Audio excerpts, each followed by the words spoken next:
Hello friends, ಇವತ್ತಿನ ಸಂಚಿಕೆಯಲ್ಲಿ ಏನಾಯಿತು ಅಂತ ನೋಡ್ಕೊಂಡು ಬರೋಣ ಬನ್ನಿ. ಗಿರಿಜಾ ಅಡುಗೆ ಮನೆಯಲ್ಲಿ ನಿಂತ್ಕೊಂಡು ಕಾಫಿ ಕುಡಿದ್ವಿ.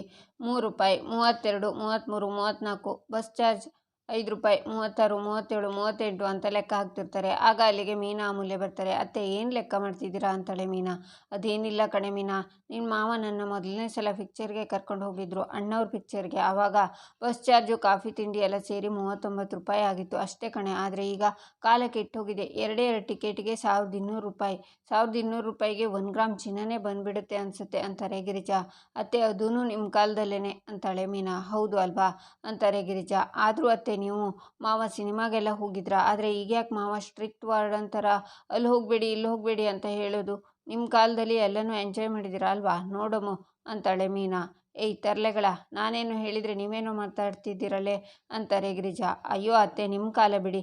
ನಾನು ಕೇಶವ ಮದುವೆಗೆ ಮುಂಚೆ ಸಿನಿಮಾಗೆ ಹೋಗಿದ್ವಿ. ₹300 ಖರ್ಚಾಗಿತ್ತಪ್ಪ. ನಾವೇನು ₹1200 ಏನು ಖರ್ಚು ಮಾಡಿಲ್ಲ. ನಾವು ಇದೇ ಕಾಲದವರಲ್ವಾ ಅತ್ತೆ ಅಂತಾಳೆ ಮೀನಾ. ಹ್ಞೂ ಕಣೆ, ಸುಮ್ಮನೆ ದುಡ್ದಂಡ ಆಯಿತು. ನನಗಂತೂ ನೆನೆಸ್ಕೊಂಡ್ರೆ ಬೇಜಾರಾಗ್ತಿದೆ ಅಂತಾರೆ ಗಿರಿಜಾ. ಅತ್ತೆ, ನೀವು ಇನ್ನೊಂದು ವಿಚಾರ ಗಮನಿಸಿದ್ರಾ ಅಂತಾಳೆ ಅಮೂಲ್ಯ. ಏನೇ ಅದು ಅಂತಾರೆ ಗಿರಿಜಾ. ಪ್ರಿಯಾ ಅಕ್ಕ ಮಾವಂಗೆ ನೈಸ್ ಮಾಡಿ ಮೊಬೈಲ್ ತಗೊಂಡು ಅದರಲ್ಲೇ ಟಿಕೆಟ್ ಬುಕ್ ಮಾಡಿ ದುಡ್ಡು ಕೊಟ್ಬಿಟ್ರು ಅಂತಾಳೆ ಅಮೂಲ್ಯ. ಹೌದು ಕಣೆ, ನನಗೂ ಆ ವಿಚಾರಕ್ಕೆ ಸಿಟ್ಟು ಬರ್ತಿರೋದು. ₹1200 ಅದೇನು ಕಡಿಮೆ ದುಡ್ಡಾ? ನನಗಾದರೂ ಆ ದುಡ್ಡು ಕೊಟ್ಟಿದ್ರೆ 1 ವಾರ ಮನೆ ನಡೆಸ್ಬೋದಾಗಿತ್ತು. ಹೋಗಲಿ ಬಿಡಿ, ಎಷ್ಟು ಅಂತ ಲೆಕ್ಕ ಹಾಕ್ಕೊಂಡು ಕೂತ್ಕೊಳ್ಳೋದು. ಏನೇ ಅವರಿಬ್ರು ಖುಷಿಯಾಗಿ ಸಿನಿಮಾಗೆ ಹೋಗಿ ಬಂದರೆ ಅಷ್ಟು ಸಾಕು ಅಂತಾರೆ ಗಿರಿಜಾ.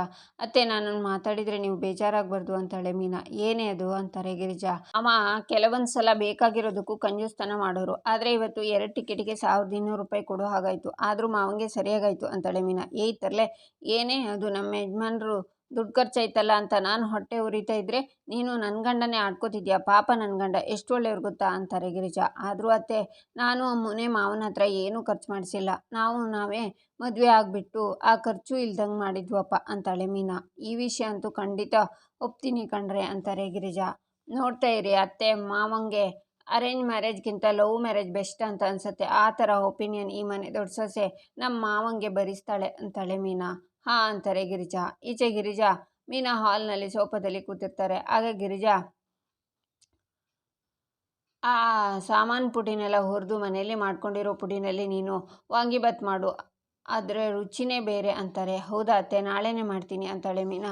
ಆಗ ಅಮೂಲ್ಯ ಬಂದು, ಅಕ್ಕ ಸ್ವಲ್ಪ ಆ ಕಡೆ ಹೋಗಿ ಅಂತಾಳೆ. ಯಾಕಮ್ಮ ಅಂತಾಳೆ ಮೀನಾ. ಹೋಗಿ ಅಕ್ಕ ಅಂತಾಳೆ ಅಮೂಲ್ಯ. ಮೀನಾ ಆಚೆ ಸರ್ಕೋತಾಳೆ. ಆಗ ಅಮೂಲ್ಯ ಕೂತ್ಕೊಂಡು, ಅತ್ತೆ, ನಾನೇನೋ ಕೇಳಬೇಕಿತ್ತು, ನೀವೇನು ತಪ್ಪು ತಿಳ್ಕೊಳ್ಳಿಲ್ಲ ಅಂದರೆ ಕೇಳಲ್ಲ ಅಂತಾಳೆ. ಅಮ್ಮು, ಏನೇ ಇದು ಹೊಸದಾಗಿ ನೀನು ಹೀಗೆಲ್ಲ ಪಿಟಿಗೆ ಹಾಕಿ ವಿಚಾರ ಹೇಳಬೇಕಾ? ನಾನು ನಿನ್ನನ್ನು ಹಾಗೆ ನೋಡ್ಕೊಂಡಿದ್ದೀನ? ವಿಷಯ ಏನು ಅಂತ ಹೇಳು ಅಂತಾರೆ ಗಿರಿಜಾ. ಅದು ಅತ್ತೆ, ನನಗೆ ಪಾರ್ಟ್ ಟೈಮ್ ಜಾಬ್ ಮಾಡಬೇಕಿತ್ತು ಅಂತಾಳೆ ಅಮೂಲ್ಯ. ಹಾಗಂದರೆ ಅಂತಾರೆ ಗಿರಿಜಾ. ಅಂದರೆ ಅತ್ತೆ, ನಾನು ಮಾಡ್ತಾ ಇರೋ ಕೆಲಸ ಫುಲ್ ಟೈಮ್, ಬೆಳಿಗ್ಗೆ 9 ಗಂಟೆಯಿಂದ ಸಂಜೆ 5 ಗಂಟೆವರೆಗೂ. ಪಾರ್ಟ್ ಟೈಮ್ ಅಂದರೆ ಕೆಲವು ಗಂಟೆಗಳು ಮಾಡೋದು ಅಥವಾ ಅರ್ಧ ದಿನ ಮಾಡೋ ಕೆಲಸಕ್ಕೆ ಪಾರ್ಟ್ ಟೈಮ್ ಅಂತಾರೆ ಅಂತಾಳೆ ಮೀನಾ. ಯಾಕಮ್ಮ, ಮೊನ್ನೆ ನಿಮ್ಮ ಮಾವ ಹಾಗೆ ಮಾತಾಡಿದ್ರು ಅಂತ ಬೇಜಾರು ಮಾಡ್ಕೊಂಡಿದ್ಯಾ ಅಂತಾರೆ ಗಿರಿಜಾ. ಅಯ್ಯೋ ಅತ್ತೆ, ಅದಕ್ಕಲ್ಲ.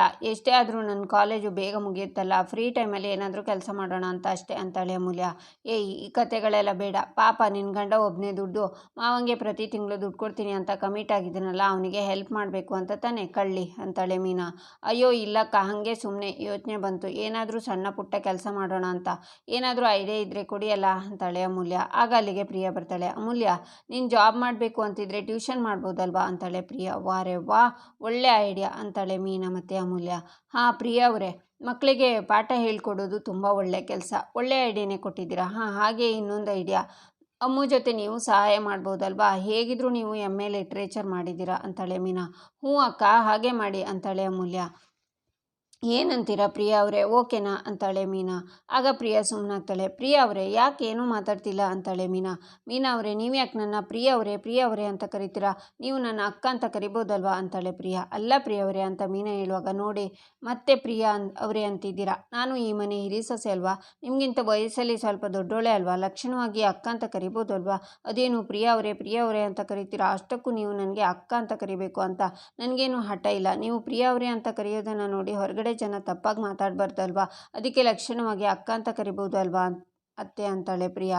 ಹೌದಮ್ಮ ಅಂತಾರೆ ಗಿರಿಜಾ. ಏನು ಮೀನಾ ಅವರೇ ಅಂತ ಪ್ರಿಯಾ ಅಂದಾಗ, ನಾನು ಹೇಳೋಕೆ ಬಂದಿದ್ದು ಅಂತ ಮೀನಾ ಹೇಳುವಾಗಲೇ, ಅಯ್ಯೋ ಒಲೆ ಮೇಲೆ ಹಾಲಿಟ್ಟಿದ್ದೀನಿ, ಮರ್ತುಬಿಟ್ಟಿದ್ದೆ, ನಾನು ಬರ್ತೀನಿ ಅಂತ ಪ್ರಿಯಾ ಎಸ್ಕೇಪ್ ಆಗ್ತಾಳೆ. ಅತ್ತೆ, ನನಗೊಂದು ಡೌಟು, ಇವ್ರು ಮೊದಲಿಂದನೂ ಹೀಗಾ ಅಥವಾ ಮದುವೆ ಆದಮೇಲೆ ಹೀಗೆ ಆಡ್ತಿದ್ದೀರಾ ಅಂತಾಳೆ ಅಮೂಲ್ಯ. ಹಾಕ್ತೀನಿ ನೋಡು, ವಯಸ್ಸಲ್ಲಿ ನಿನಗಿಂತ ದೊಡ್ಡೋಳು, ಮರ್ಯಾದೆ ಕೊಡು ಅಂತಾರೆ ಗಿರಿಜಾ. ಮತ್ತಿನ್ನೇನು ಅತ್ತೆ, ಅಕ್ಕ ಇವರಿಗೆ ಸಡನ್ನಾಗಿ ಏನಾಯಿತು ಅಂತಾಳೆ ಅಮೂಲ್ಯ. ಅದೇ ನನಗೆ ಅರ್ಥ ಆಗ್ತಿಲ್ಲ ಅಮ್ಮು. ಅವತ್ತಿಂದ ಇವತ್ತಿನವರೆಗೂ ಪ್ರಿಯಾ ಅವರೇ ಅಂತಲೇ ಕರೆದಿದ್ದೀನಪ್ಪ. ಅವತ್ತೇ ಏನೂ ಹೇಳಲಿಲ್ಲ. ಇವತ್ತು ಮಕ್ಕಳಿಗೆ ಪಾಠ ಹೇಳ್ಕೊಡಿ ಅಂದ ತಕ್ಷಣ ಅಕ್ಕ ಅಂತ ಕರೀರಿ ಅಂದ್ಬಿಟ್ರು. ಒಂದಕ್ಕೊಂದು ಸಂಬಂಧನೇ ಇಲ್ಲ. ಏನತ್ತೆ ಇದು ಅಂತಾಳೆ ಮೀನಾ. ಏನೋ ಗೊತ್ತಿಲ್ಲ ಮೀನಾ, ಅವಳು ಯಾಕೆ ಹಾಗೆ ಆಡಿದ್ಲು ಅಂತ ನನಗೂ ಅರ್ಥ ಆಗ್ತಿಲ್ಲ. ಆದರೆ ಅವಳು ನಿನಗಿಂತ ವಯಸ್ಸಲ್ಲಿ ದೊಡ್ಡವಳು ಅಲ್ವಮ್ಮ, ಅದಕ್ಕೆ ನೀನು ಅವಳನ್ನು ಅಕ್ಕ ಅಂತಲೇ ಕರೆದ್ಬಿಡೆ ಅಂತಾರೆ ಗಿರಿಜಾ. ಸರಿ ಅಂತಾಳೆ ಮೀನಾ. ಈಚೆ ರೂಮಲ್ಲಿ ಮಾಧವ, ಪ್ರಿಯಾ ರೆಡಿಯಾಗಿದೆಯಾ, ಹೆಲ್ಪ್ ಮಾಡ್ಲಾನೆ ಅಂತ ನೀರಿಗೆ ಹಿಡ್ಕೊಡ್ತೀನಿ ಅಂತ ಸೀರೆ ನೆರಿಗೆನ ಹಿಡಿತಾನೆ ಮಾಧವ. ಥ್ಯಾಂಕ್ಸ್ ರೀ, ಮೊದಲನೇ ಸಲ ಸಿನಿಮಾಗೆ, ಅದರಲ್ಲೂ ನಿಮ್ಮ ಜೊತೆ ಹೋಗ್ತಿದ್ದೀನಲ್ಲ, ಅದಕ್ಕೆ ಎಷ್ಟು ಖುಷಿ ಆಗ್ತಿದೆ ಗೊತ್ತಾ ಅಂತಾಳೆ ಪ್ರಿಯಾ. ನನಗೂ ಅಷ್ಟೇ ಪ್ರಿಯಾ. ಇನ್ಫ್ಯಾಕ್ಟ್ ಈ ಮೂವಿ ನೋಡೋದೆಲ್ಲ ನನಗೆ ಅಷ್ಟೊಂದು ಇಷ್ಟ ಆಗಲ್ಲ, ಆದರೆ ನಿನ್ನ ಜೊತೆ ಹೋಗ್ತಿದ್ದೀನಲ್ಲ ಅದಕ್ಕೆ ತುಂಬ ಎಕ್ಸೈಟ್ ಆಗಿದ್ದೀನಿ. ಆದರೆ ಪ್ರಿಯಾ, ಇನ್ಮೇಲಿಂದ ನಾವು ಇಷ್ಟೊಂದೆಲ್ಲ ಖರ್ಚು ಮಾಡಿ ಸಿನಿಮಾಗೆ ಹೋಗೋದು ಬೇಡ.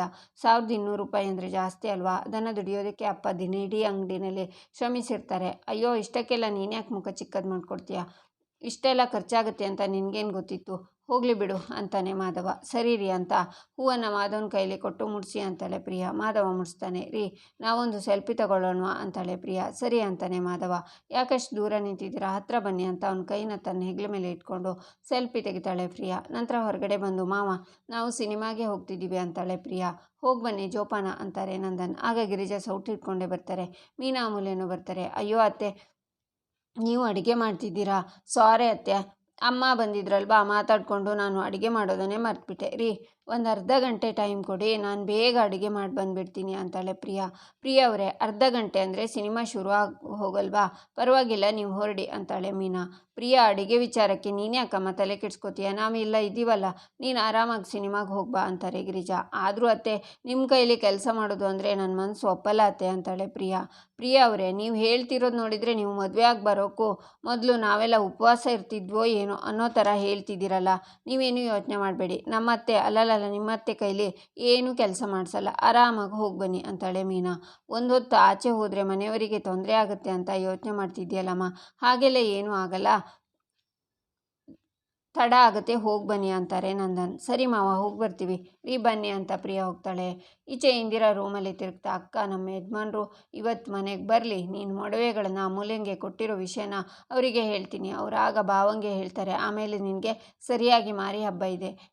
ನಿನಗಷ್ಟೇ ಅಲ್ಲ ಅಕ್ಕ, ನಿನ್ನ ಮೊಡವೆನ ತಗೊಂಡಿರೋ ಅಮೂಲ್ಯಂಗೂ ಸರಿಯಾಗಿ ಆಗುತ್ತೆ ಅಂತ ಇರುವಾಗ ಚಂದ್ರಕಾಂತ್ ಬಂತು. ಇಂದ್ರ, ಏನಾಯಿತು, ಯಾಕೆ ಅಷ್ಟೊಂದು ಅರ್ಜೆಂಟಾಗಿ ಫೋನ್ ಮಾಡಿ ಮನೆಗೆ ಬರೋದಕ್ಕೆ ಹೇಳಿದೆ, ಎಲ್ಲರೂ ಹುಷಾರಾಗಿದ್ದಾರೆ ತಾನೇ ಅಂತಾರೆ. ತುಂಬ ಮುಖ್ಯವಾದ ವಿಷಯ, ಆ ವಿಷಯ ಕೇಳಿದರೆ ನೀವು ತುಂಬ ಕೋಪ ಮಾಡ್ಕೋತೀರೇನೋ ಅಂತಾಳೆ ಇಂದಿರಾ. ಮೊದಲು ಏನು ವಿಷಯ ಹೇಳು ಅಂತಾರೆ ಚಂದ್ರಕಾಂತ್. ರೀ, ಕಲಾವತಿ ಅಕ್ಕ ಈ ರೀತಿ ಮಾಡ್ತಾರೆ ಅಂತ ಅಂದ್ಕೊಂಡೇ ಇರಲಿಲ್ಲ ರೀ ಅಂತಾರೆ ಇಂದಿರಾ. ಅಕ್ಕ ಏನು ಮಾಡಿದ್ರು ಅಂತಾರೆ ಚಂದ್ರಕಾಂತ್. ಅಕ್ಕ ಒಡವೆನೆಲ್ಲ ಆ ಅಮೂಲ್ಯಂಗೆ ಕೊಟ್ಟು ಕಳಿಸಿದ್ದಾರೆ ರೀ. ಅಕ್ಕ ಅವತ್ತು ಒಡವೆಗಳೆಲ್ಲ ಲಾಕರಲ್ಲಿದೆ ಅಂತ ಹೇಳಿದ್ದು ಶುದ್ಧ ಸುಳ್ಳು ರೀ. ಲಾಕರ್ ಫುಲ್ ಖಾಲಿ ಇದೆ ಅಂತಾಳೆ ಇಂದಿರಾ. ಇಂದಿರಾ, ನಿಜ ಹೇಳು, ಏನೇನೋ ನೋಡಿ ಈ ಥರ ಮಾತಾಡ್ತಿಲ್ಲ ತಾನೇ ಅಂತಾರೆ ಚಂದ್ರಕಾಂತ್. ನನಗೇನು ಹುಚ್ಚ ಸುಮ್ಮನೆ ಮಾತಾಡೋಕ್ಕೆ? ನನಗೆ ಈ ಅನುಮಾನ ಅವತ್ತೇ ಬಂದಿತ್ತು. ನಿಮ್ಮ ಹತ್ರ ಬಂದು ಹೇಳಿದಾಗ ನೀವು ಬೈದ್ರಲ್ಲ, ಅದಕ್ಕೆ ಸುಮ್ಮನಾದೆ. ಮತ್ತು ಇವತ್ತು ನನಗೆ ಯಾವುದೋ ಒಡವೆ ಬೇಕಿತ್ತು ಅಂತ ಅಕ್ಕನ ಹತ್ರ ಕೇಳಿದಾಗ ಈ ಸತ್ಯ ಎಲ್ಲ ನನಗೆ ಇವಾಗಲೇ ರೀ ಗೊತ್ತಾಗಿತ್ತು ಅಂತಾರೆ ಇಂದಿರಾ.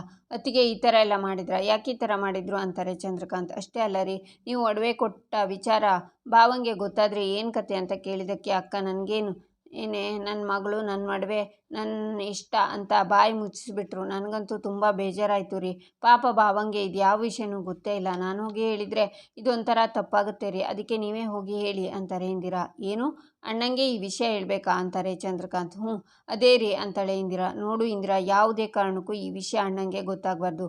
ನನಗೆ ನಿನ್ನ ಮನೆ ಹಾಳು ಬುದ್ಧಿ ಗೊತ್ತು. ಈ ವಿಷಯನ ಅಣ್ಣಂಗೆ ಹೇಳಿ ಮನೆಯನ್ನೆಲ್ಲ ರಂಪ ಮಾಡಬೇಕು ಅಂತ ಇದೆಯಲ್ಲ, ಆದರೆ ಇದು ಅಣ್ಣಂಗೆ ಗೊತ್ತಾಗಬಾರ್ದು. ಅತ್ತಿಗೆ ಏನು ಮಾಡಿದ್ರು ಅದರಲ್ಲಿ ಒಂದು ಅರ್ಥ ಇರುತ್ತೆ. ಅವರು ಅಮೂಲ್ಯಂಗೆ ಒಡವೆ ಕೊಟ್ಟಿದ್ರೆ ಕೊಡಲಿ, ಅದು ಅವ್ರ ಇಷ್ಟ, ನಮಗೆ ಆ ವಿಷಯ ಬೇಡ ಅಂತಾರೆ ಚಂದ್ರಕಾಂತ್. ಅಲ್ಲ ರೀ, ಏನಾಗಿದೆ ನಿಮಗೆ? ನೀವು ನಿಮ್ಮ ಅಣ್ಣಂಗೆ ಮೋಸ ಮಾಡ್ತಿದ್ದೀರಾ ಅಂತಾಳೆ ಇಂದಿರಾ. ಇದರಲ್ಲೇನೆ ಮೋಸ ಇದೆ? ನಮ್ಮ ಅಣ್ಣನ ಒಳ್ಳೆಯದಕ್ಕೆ ಹೇಳ್ತಿರೋದು ನೀನು. ಈ ವಿಷಯನ ಬಾಯಿ ಬಿಡಬಾರ್ದು ಅಷ್ಟೇ. ನೀನೇನಾದರೂ ಈ ವಿಷಯನ ಬಾಯಿ ಬಿಟ್ಟರೆ ಆ ಕ್ಷಣವೇ ನಿನ್ನ ಈ ಮನೆಯಿಂದ ಆಚೆ ಹಾಕ್ತೀನಿ. ಮತ್ತೆ ನೀನು ಈ ಮನೆ ಒಳಗಡೆ ಬರೋದಕ್ಕೆ ಅವಕಾಶನೇ ಇರೋದಿಲ್ಲ. ಹೇಳಿದ್ದು ಅರ್ಥ ಆಯ್ತು ತಾನೇ? ಹುಷಾರ್ ಅಂತ ಚಂದ್ರಕಾಂತ್ ಹೋಗ್ತಾರೆ. ಬುದ್ಧಿ ಇಲ್ಲ ನನಗೆ. ಹೋಗಿ ಇವ್ರಿಗೆ ಹೇಳಿದ್ನಲ್ಲ ವಿಷಯ, ಇವ್ರಿಗೆ ಹೇಳೋ ಬದಲು ಭಾವಂಗಾದರೂ ಹೇಳಿದರೆ ನಾನು ಅಂದ್ಕೊಂಡಿರೋದೆಲ್ಲ ಆಗಿರ್ತಿತ್ತು. ತಪ್ಪು ಮಾಡಿದೆ ನಾನು ಅಂತಾರೆ ಇಂದಿರಾ. ಈಚೆ ನಂದನ್ ಗಿರಿಜಾ ಅಂತ ಬಂದು ಕೂತ್ಕೊಂಡು ಮಾಧವ ಪ್ರಿಯ ಇನ್ನೂ ಬಂದಿಲ್ವಾ ಅಂತಾರೆ.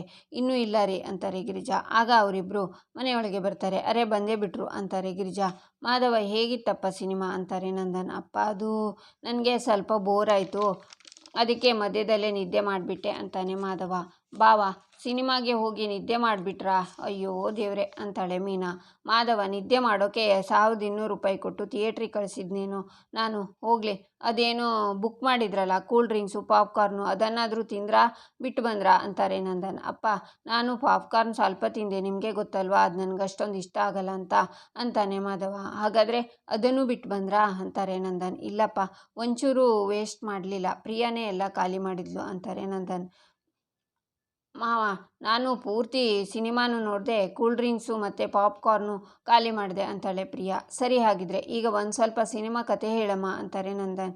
ಏನು ಸಿನಿಮಾ ಕತೆನಾ ಅಂತಾಳೆ ಪ್ರಿಯಾ. ಹೌದು ಪ್ರಿಯಾ, ₹1200 ಕೊಟ್ಟು ಸಿನಿಮಾಗೆ ಹೋಗಿದ್ರೆ ಅದ್ರ ಕತೆ ಏನು ಅಂತ ತಿಳ್ಕೊಳ್ಳೋಣ ಅಂತ ಕೇಳಿದೆ ಅಷ್ಟೇ. ಸಿನಿಮಾ ಕತೆ ಏನು, ಪ್ರೇಮ ಕತೆನಾ, ಲಾಂಗು ಮಚ್ಚು ಹಿಡ್ಕೊಂಡಿರೋ ಕತೆನಾ, ಅಥವಾ ಕತ್ಲಲ್ಲಿ ಡುಮುಡುಮು ಅನ್ನೋ ಸಿನಿಮಾನ, ಅದಕ್ಕೆ ಕೇಳಿದೆ ಅಂತಾರೆ ನಂದನ್.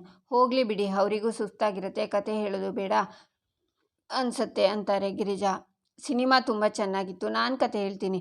ಮೊದಲಿಗೆ ಹೀರೋ ಹೀರೋಯಿನ್ ಒಬ್ರಿಗೊಬ್ರು ಕಂಡ್ರೆ ಆಗ್ತಾನೆ ಇರಲಿಲ್ಲ, ಯಾವಾಗಲೂ ಜಗಳ ಆಡ್ತಿರ್ತಾರೆ. ಆಮೇಲೆ ಹೋಗ್ತಾ ಹೋಗ್ತಾ ಇಬ್ಬರಿಗೂ ಪ್ರೀತಿ ಆಗುತ್ತೆ ಅಂತಾಳೆ ಪ್ರಿಯಾ. ಏನಮ್ಮೋ ಇದು ನಿನ್ನ ವಲ್ಲಭನ್ ಸ್ಟೋರಿ ಇದ್ದಾಗಿದೆ ಅಂತಾಳೆ ಮೀನಾ. ಅಕ್ಕ ಸುಮ್ಮನೆ ಇದ್ರೆ ಸರಿ, ಇಲ್ಲ ಅಂದರೆ ಟಿಚ್ಚಿ ಹೊಡೆದು ಬಿಡ್ತೀನಿ ಅಂತಾಳೆ ಅಮೂಲ್ಯ.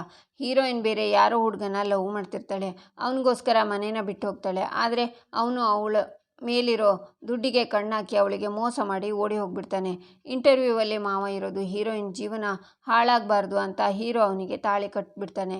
ಇದರಲ್ಲಿ ಟ್ವಿಸ್ಟ್ ಏನು ಗೊತ್ತಾ ಮಾವ, ಹೀರೋ ಕೈಲಿ ಹೀರೋಯಿನ್ಗೆ ತಾಳಿ ಕೊಡಿಸೋದೇ ಹೀರೋ ಅಮ್ಮ ಅಂತಾಳೆ ಪ್ರಿಯಾ. ಬೇಡ ಅಂತ ಆಗ ಗಿರಿಜಾ ಕೂಗ್ತಾರೆ. ಯಾಕೆ ಏನಾಯಿತು ಗಿರಿಜಾ ಅಂತಾರೆ ನಂದನ್. ಈ ಕತೆ ಕೇಳಿದರೆ ನನಗೆ ಇಷ್ಟನೇ ಆಗ್ತಿಲ್ಲ. ಪ್ರಪಂಚದಲ್ಲಿ ಒಳ್ಳೆ ಅಮ್ಮಂದರು ಯಾರಾದರೂ ಇಂಥ ಸವಾಸ ಕೈ ಹಾಕ್ತಾರಾ? ಅವ್ರ ಪಾಡಿಗೆ ಅವರು ಅವ್ರ ಮನೆ ಆಯಿತು, ಅಂಗಳದಲ್ಲಿ ರಂಗೋಲಿ ಹಾಕಿದ್ರಾ, ದೇವ್ರ ಪೂಜೆ ಮಾಡಿದ್ರಾ, ಅಡುಗೆ ಮಾಡಿದ್ರಾ ಅಂತ ಸುಮ್ಮನೆ ಇರ್ತಾರೆ, ಹೀಗೆಲ್ಲ ಮಾಡ್ತಾರಾ? ಈ ಕತೆ ಕೇಳಿದರೆ ನನಗೆ ಸ್ವಲ್ಪನೂ ಇಷ್ಟ ಆಗ್ತಾ ಇಲ್ಲ ರೀ ಅಂತಾರೆ ಗಿರಿಜಾ ಹೇಳ್ತಾ ಇರೋದು ಸರಿಯಾಗಿದೆ. ₹1200 ಕೊಟ್ಟು ಈ ಥರ ಸಿನಿಮಾ ನೋಡ್ಕೊಂಡು ಬರ್ತಾನೇನಮ್ಮ, ನನಗೂ ಏನೂ ಈ ಕತೆ ಇಷ್ಟ ಆಗಲಿಲ್ಲ, ಸುಮ್ಮನೆ ದುಡ್ದಂಡ. ಪ್ರಿಯಾ ಇನ್ಮೇಲೆ ಸಿನಿಮಾಗೆ ಹೋಗಬೇಕಾದ್ರೆ 4 ಜನನ ವಿಚಾರಿಸಿ ಕತೆ ಚೆನ್ನಾಗಿದೆಯಾ ಇಲ್ವೋ ಅಂತ ತಿಳ್ಕೊಂಡೋಗಿ. ಈ ಥರ ಇಷ್ಟೊಂದು ದುಬಾರಿ ದುಡ್ಡು ಕೊಟ್ಟು ಸಿನಿಮಾ ಚೆನ್ನಾಗಿಲ್ಲ ಅಂದರೆ ಹೇಗಮ್ಮ, ದುಡ್ಡು ದಂಡ ಆಗುತ್ತಲ್ಲ, ಛೇ ಅಂತ ನಂದನ್ ಹೋಗ್ತಾರೆ. ಪ್ರಿಯಾ ಹೊರಗಡೆಯಿಂದ ಬಂದು ಆಯಾಸ ಆಗಿರ್ತೀರಾ, ಹೋಗಿ ಒಳಗಡೆ ಹೋಗಿ ಸುಧಾರಿಸ್ಕೊಳ್ಳಿ, ಹೋಗಿ ಮಾಧವ ಅಂತಾರೆ ಗಿರಿಜಾ. ಇಬ್ಬರು ಹೋಗ್ತಾರೆ. ಅಯ್ಯಯ್ಯೋ ಏನೇ ಮೀನಾ ಇದು ಅಂತಾರೆ ಗಿರಿಜಾ. ಅತ್ತೆ ಮೊದಲು ನಾವು ಈ ಸಿನಿಮಾ ಡೈರೆಕ್ಟರ್ ಮೇಲೆ ಕೇಸ್ ಹಾಕಬೇಕು ಅತ್ತೆ ಅಂತಾಳೆ ಮೀನಾ. ಯಾಕೆ ಅಂತಾರೆ ಗಿರಿಜಾ. ನಮ್ಮನೆ ಕತೆನ ಕದ್ಬಿಟ್ಟಿದ್ದಾರೆ ಅಂತಾಳೆ ಮೀನಾ. ಮೊದಲೇ ನನಗೆ ಜೀವ ಬಾಯಿಗೆ ಬಂದಾಗಿದೆ, ಇವಳು ನೋಡಿದರೆ ಏನೇನೋ ಮಾತಾಡ್ತಾಳೆ ಅಂತಾರೆ ಗಿರಿಜಾ. ಆದರೂ ಅತ್ತೆ ನಿಮ್ಮ ಪರ್ಫಾರ್ಮೆನ್ಸ್ ಚಿಂದಿ ಚಿತ್ರಾನ್ನ ಬೂಂದಿ ಮೊಸರನ್ನ ಅಂತಾಳೆ ಮೀನಾ. ಹೋಗೆ ಕೆಲಸ ನೋಡು ಅಂತ ಮೀನಾ ಬೆನ್ನಿಗೆ ಹೊಡೆದು ಕಳಿಸಿ, ನೀನೇ ನಿಂತ್ಕೊಂಡು ನೋಡ್ತಿದ್ಯಾ ಹೋಗು ಅಂತಾರೆ ಅಂತ ಅಮೂಲ್ಯನು ಕಳಿಸ್ತಾರೆ ಗಿರಿಜಾ. ಈಚೆ ಅಮೂಲ್ಯ ಮನೆ ಹೊರಗಡೆ ಮೆಟ್ಲ ಮೇಲೆ ಬಂದು ಕೂತ್ಕೊಂಡು ಪುಸ್ತಕ ಓದ್ತಾ ಇರ್ತಾಳೆ. ಈಚೆ ಕಲಾವತಿ ಹೂ ಕಟ್ತಾ ಅವಳನ್ನೇ ನೋಡ್ತಾ ಹೆತ್ತು ಮಗಳು ಕಣ್ಮುಂದೆ ಇದ್ದರೂ ಅವಳನ್ನು ಮಾತಾಡ್ಸೋಕ್ಕಾಗದೇ ಇರುವಂಥ ಪರಿಸ್ಥಿತಿ ತಂದ್ಕೊಂಡ್ಬಿಟ್ಟಿದ್ದಾಳೆ. ಅತ್ತೆ ಹೇಳ್ತಿರ್ತಾರೆ, ಕಲಾ ಅಮ್ಮನ ಒಂದು ಸಲ ನಿನ್ನ ಕೋಪನೆಲ್ಲ ಹೊರಗಾಕಿ ಮಾತಾಡ್ಸೆ ಅಂತ. ಆದರೆ ಅವರಿಗೇನು ಗೊತ್ತು, ಅಮ್ಮು ಮೇಲಿನ ಕೋಪಕ್ಕೆ ನಾನು ಮಾತು ಬಿಟ್ಟಿಲ್ಲ, ಬದಲಾಗಿ ನನ್ನ ಗಂಡನ ಮೇಲಿರೋ ಭಯ ಮತ್ತು ಗೌರವಕ್ಕೆ ನಾನು ಅಮ್ಮು ಜೊತೆ ಮಾತಾಡೋಕ್ಕಾಗ್ತಿಲ್ಲ. ದೇವ್ರೆ, ಯಾವ ಶತ್ರುಗೂ ಇಂಥ ಪರಿಸ್ಥಿತಿ ತರಬೇಡಪ್ಪ ಅಂತ ಕಲಾವತಿ ಹೇಳ್ತಾರೆ. ಆಗ ಅಮ್ಮು ಅವರನ್ನು ನೋಡಿ, ಮೊನ್ನೆ ಸೆಮಿನಾರಲ್ಲಿ ಟಾಪರ್ ಆಗಿದೆ, ಅದೇ ನೆಪ ಇಟ್ಕೊಂಡು ಅಮ್ಮನ ಹತ್ರ ಮಾತಾಡ್ತೀನಿ ಅಂತ ಅವ್ರು ಖುಷಿಯಾಗಿ ನನ್ನ ಹತ್ರ ಮಾತಾಡ್ಬೋದು ಅಂತ ಗೇಟ್ ಹತ್ರ ಬಂದು, ಅಮ್ಮ ನಿನಗೊಂದು ವಿಷಯ ಗೊತ್ತಾ, ಮೊನ್ನೆ ಕಾಲೇಜಲ್ಲಿ ಸೆಮಿನಾರ್ ನಾನು ಪ್ರೆಸೆಂಟೇಷನ್ ಕೊಟ್ಟು ಕಾಲೇಜಿಗೆ ಟಾಪರ್ ಆಗಿದ್ದೀನಿ ಗೊತ್ತಾ, ಎಲ್ಲರೂ ಹಾಡು ಹೊಗಳ್ತಿದ್ದಾರೆ ಅಮ್ಮ. ನಿನಗೆ ಈ ವಿಷಯಕ್ಕೆ ಖುಷಿಯಾಗಿ ಆಯ್ತಲ್ವಾ ಅಮ್ಮ? ಪ್ರತಿ ಸರ್ತಿ ಈ ಥರ ಆದಾಗ ನೀನು ಓಡಿ ಬಂದು ನನ್ನ ತಬ್ಕೊಂಡು ಮುದ್ದಾಡ್ತಿದ್ದೆ, ಈ ಸಲ ಆ ಥರ ಮಾಡಲ್ವಾ? ಸರಿ ಅಮ್ಮ, ನೀನು ತಬ್ಕೊಂಡು ಮುದ್ದಾಡೋದು ಬೇಡ, ಒಂದು ಸಲ ನನ್ನ ಹತ್ರ ಮಾತಾಡೋಮ್ಮ, ನನಗೆ ಅಷ್ಟೇ ಸಾಕು ಅಂತಾಳೆ ಅಮೂಲ್ಯ. ನಾನು ಇನ್ನೊಂದು ಸ್ವಲ್ಪ ಹೊತ್ತು ಇಲ್ಲೇ ಇದ್ದರೆ ಅವಳ ಜೊತೆ ಮಾತಾಡ್ಬಿಡ್ತೀನೇನೋ. ಇಲ್ಲ ಹಾಗಾಗಬಾರ್ದು ಅಂತ ಕಲಾವತಿ ಅಲ್ಲಿಂದ ಎದ್ದು ಒಳಗೆ ಹೋಗ್ತಾರೆ. ಅಮ್ಮ ಅಟ್ಲೀಸ್ಟ್ ನನ್ನ ಹತ್ರ ಯಾವಾಗ ಮಾತಾಡ್ತೀನಿ ಅಂತನಾದರೂ ಹೇಳಮ್ಮ, ಅಲ್ಲಿವರೆಗೂ ಕಾಯ್ತಿರ್ತೀನಿ ಪ್ಲೀಸ್ ಅಮ್ಮ ಹೇಳು ಅಂತ ಕೂಗ್ತಾಳೆ ಅಮೂಲ್ಯ.